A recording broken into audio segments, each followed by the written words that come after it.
श्री दत्त महात्म्य अध्याय 25. कथाभाग.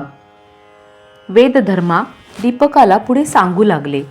सोमवंशामध्ये पूर्वी एक राजा होऊन गेला. त्याचे नाव शत्रुजित होते. त्याला एकच पुत्र झाला. त्याचे नाव ऋतुध्वज होते.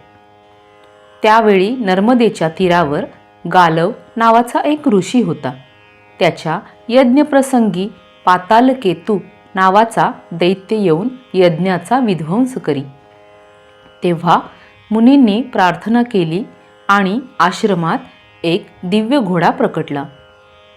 त्याच वेळी आकाशवाणी झाली की हा घोडा नेऊन ऋतुध्वज राजपुत्राला दे, म्हणजे तो याच्यावर बसून दैत्याला मारील. गालव तो घोडा घेऊन शत्रुजितापाशी गेले व सर्व हकीकत सांगितल्यावर ऋतुध्वज त्यांच्यासह आश्रमात गेला. यज्ञ सुरू होताच दैत्य डुकराचे रूप घेऊन धावत आला आणि राजपुत्राने त्याच्यावर बाण सोडला. तो नेमका छातीवर लागला, पण तो डुक्कर न मरता जखमी होऊन पळाला. राजकुमार त्याचा पाठलाग करीत एका गुहेत शिरला. पुढे गेल्यावर त्याला एक महाल दिसला. त्यात एक तरुणी चेंडू घेऊन एकटीच बसली होती. राजपुत्राला पाहताच ती उठून माडीवर गेली व तोही मागून गेला. तिथे मंचकावर एक तरुणी उदासवाणी अशी बसली होती. ऋतुध्वजाला पाहताच ती बेशुद्ध होऊन पडली. राजपुत्र तिथून मागे जाण्यासाठी वळला, तेव्हा त्या अगोदरच्या तरुणीने त्याला थांबविले व मदत करण्याची विनंती केली.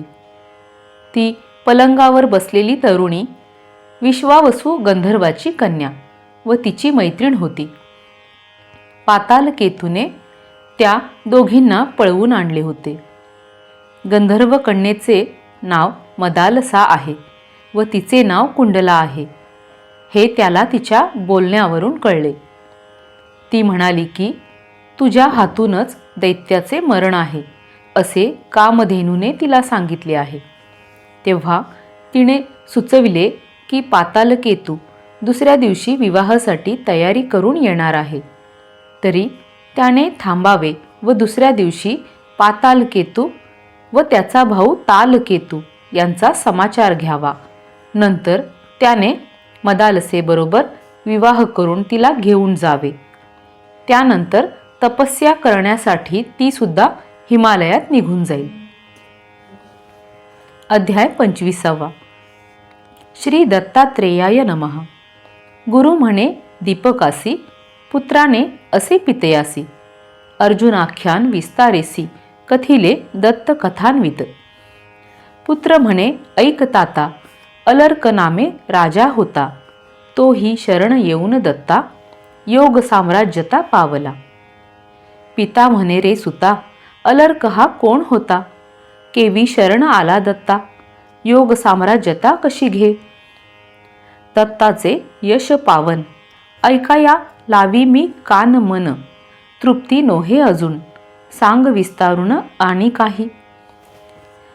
स्वये असुनी निराकार, जो जाहला नराकार. ज्याचा हा अवतार, करी निराकार निजभक्ता. दत्त कथामृतपान, पुरेपुरे म्हणेल कोण. घेता भरुणी श्रवण, वाटे अजून पाहिजे. ऐसे ताताचे वचन, त्या पुत्राने ऐकून मग केले निरूपण. अलर्काख्यान पावन जे, ते मीही तुझप्रती सांगतो ऐक निगुती. सोमवंशी नृपती, शत्रुजित नामे एक होता. शिवप्रसादे करून त्याला झाला एक नंदन. सर्व गुण संपन्न, दिसे शोभन स्वरूपे. असा जो गुणखाणी आत्मज, त्याचे नाव ठेविले ऋतुध्वज. केवळ पुण्याचा पुंज, तेजे विराजमान जो. त्याचे होता व्रतबंधन, करी सर्व विद्याध्ययनम. झाला धनुर्वेदाभिज्ञ, ज्याला प्राज्ञ मानिती. राजपुत्र महाशूर, शरणांगताचा आधार. नीतिशास्त्री सादर जो उदार कीर्तिमंत, असा जो राजकुमार युवराज होऊनी सादर, वागे तव एक विचित्र नवल घडले ऐकते. रेवातिरी गालव मुनी राहे आश्रम करुणी, जो सादर स्वानुष्ठानी राहे ध्यानी निमग्न जो.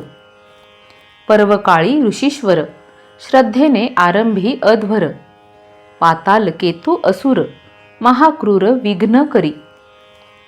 आरंभिता होम दिसू लागला धूम, येऊन दैत्य महाभीम होम विध्वंस करीत असे. अस्थि मांस रक्त टाकी यज्ञशाळेत, करी यज्ञ दूषित मुनी त्रस्त जाहला मग. मुनी म्हणे करावे काय, दैत्य करीती अंतराय, मला न सुचे उपाय, करू काय मी आता. जरी करुणी कोप दुष्ट दैत्या द्यावा शाप, तरी भंगेल तप लागेल पाप निश्चित.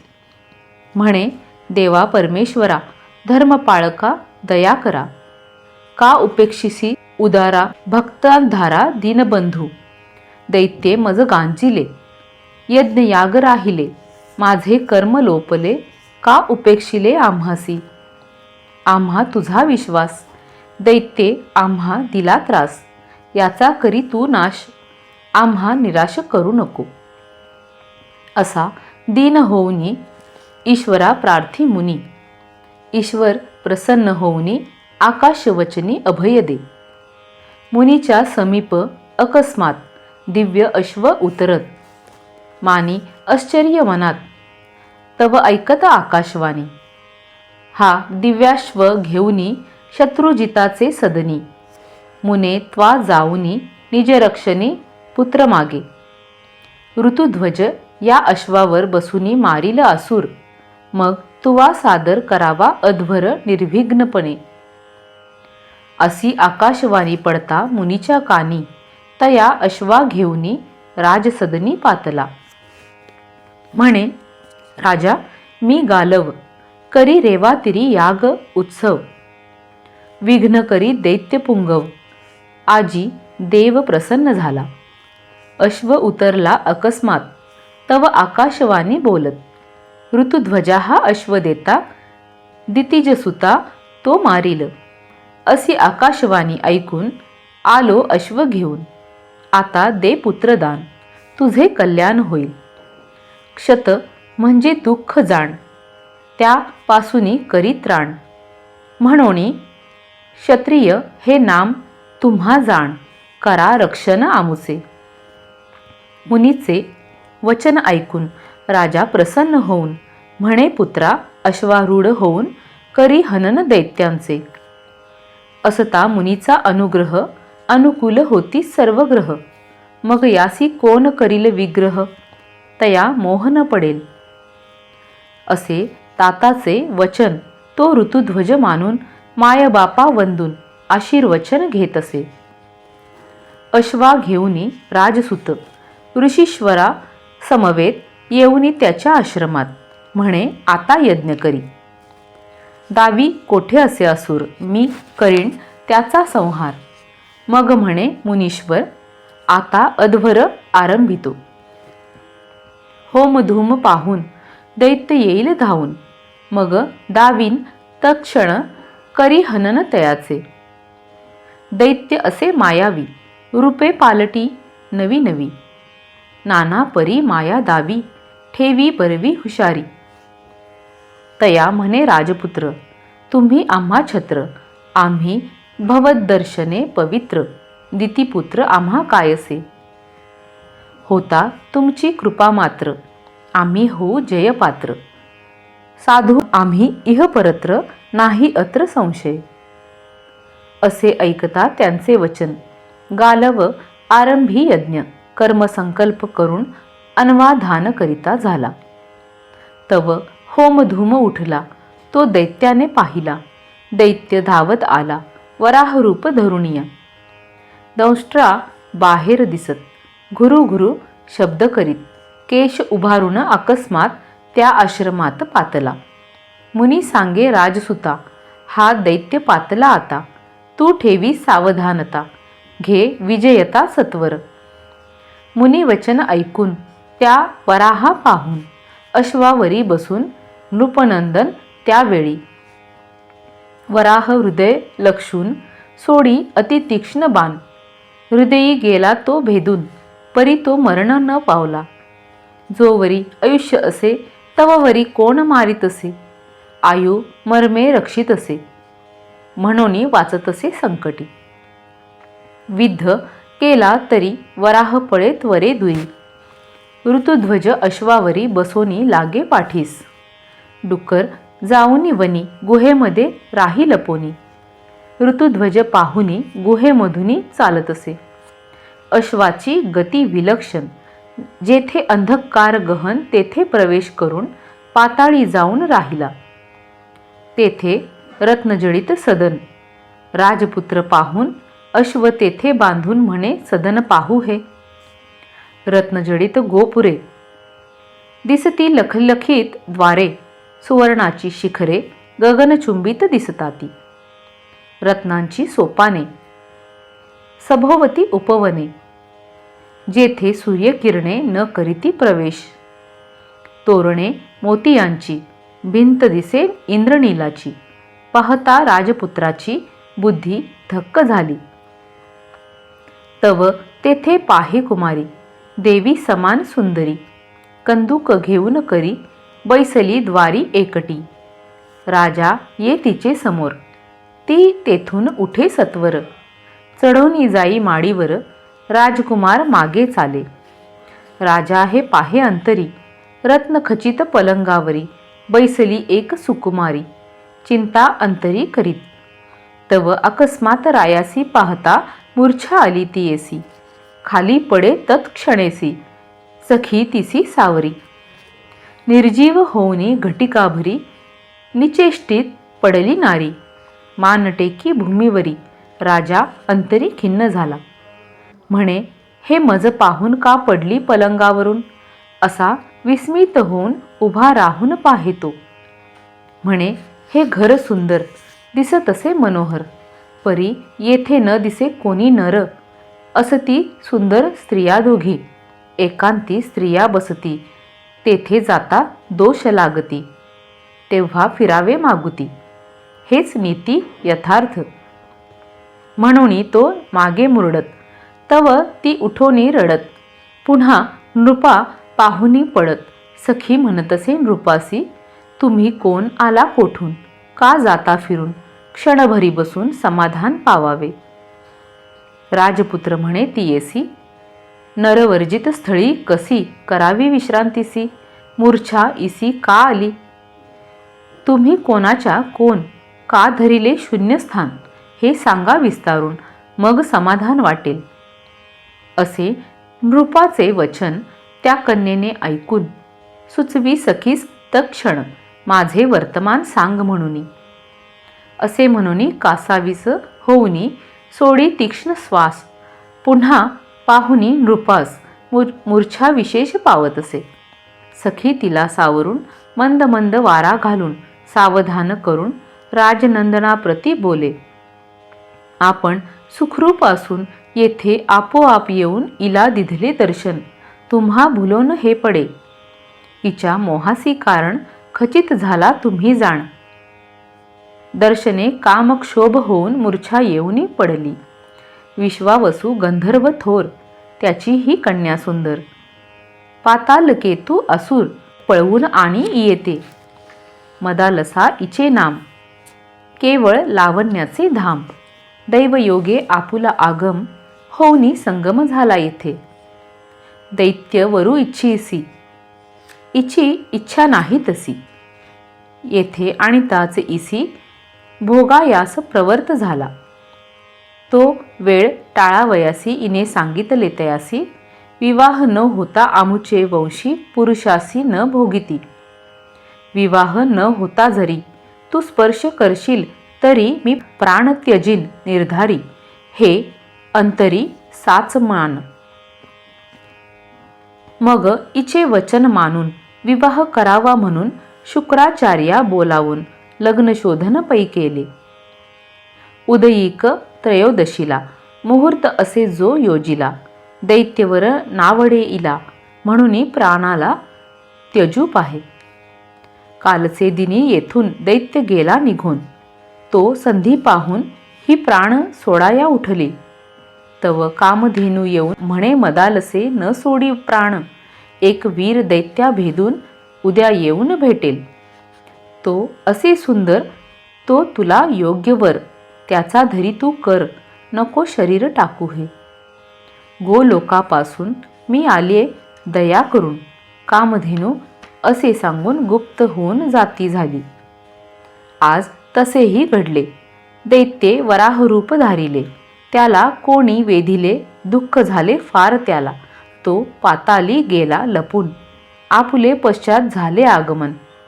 तेव्हा निश्चय माझे मन समाधान पावले. तुम्हीच वेधिला असुर, असा माझा झाला निर्धार.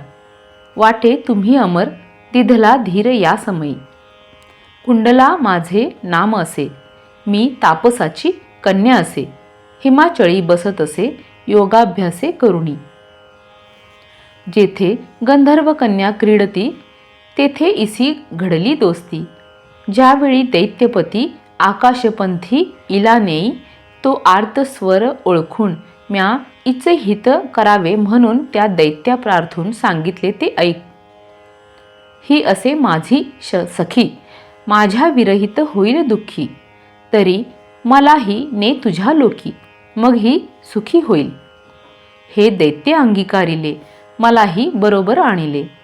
ते सख्य आजी फळले, मज कळले भवदर्शनी. हे म्या सर्व कथिले, आपुलेही दर्शन झाले. आम्हा कृतार्थत्व आले, आपुले नाम सांगा. असे सखीचे वचन ऐकून बोले नृपनंदन, मी अमर नोहे जाण. असे राजन्य भूतळीचा. सोमवंशी राजा शत्रुजित, त्याचा असे मी सूत. ऋतुध्वज नामे ख्यात, पितृभक्त असे मी. गालव यज्ञ रक्षणार्थ मजला योजी तात. येऊनी मुनीच्या आश्रमात वेधीला दैत्य वराहरूपी. तो न मरता पळाला, म्या पाठलाग केला. तो या दरीत घुसला, मी आलो त्याला शोधावया. त्या मारावा म्हणून ऋषीचे असे आज्ञापन. येथे तुमचे झाले दर्शन, सर्व कळून येईल आता. कुंडला म्हणे ऐक तू, श्रेष्ठ बंधू पातालकेतू, कनिष्ठ बंधू तालकेतू, लोक दुःख हेतू दोघे दैत्य. ते येथे वास करती, आज ते घेऊनी भीती, पाताळी लपले असती, ते तुझ्या हाती येतील. एक असे विनंती, हे कन्या पवित्र निश्चिती, इला धरावी हाती, तुझी कीर्ती वाढविलही. हे गंधर्वाची कन्या आहे ही योगी मान्य, हिच्या समान न मिळे अन्य. ही होईल धन्या तुम्ही वरिता. क्षत म्हणजे दुःख, त्या वारुणी रक्षी लोक, म्हणून क्षत्रिय नाम चोख तुम्हा लोक देतात. तेव्हा इचे दुःख वारिता, सार्थकता होईल क्षत्रता. रक्षावे शरणागता, तुमचा हा मुख्य धर्म. तुम्ही मर्त्य असता, देवकन्या तुम्हा मिळता, जगी येईल श्लाघ्यता. तेव्हा आता वराईला. हा सिंहाचा भाग जाणावा, हा कोल्ह्याने न पळवावा, तरीच होईल वाहवा, हे चित्ती ठेवा यथार्थ. इला हे असे दुःख झाले, ते सर्व तुम्ही निवेदिले.